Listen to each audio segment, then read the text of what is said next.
So guys, I want to show you how to import files to DocHub. But before you continue, don't forget to subscribe to our channel.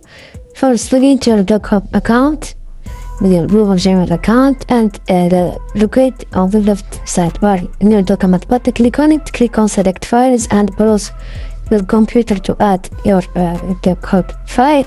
Wait for the file to be loaded, and then you can just click on create document. This way you just uploaded your first document on DocHub. But before that, let's get back. Here, click on options and click on document or target. You can set the privacy to open for private as you want. Here, just click on documents, templates of public. You can also create a folder, a main folder to add documents to it. And this is pretty much it, guys.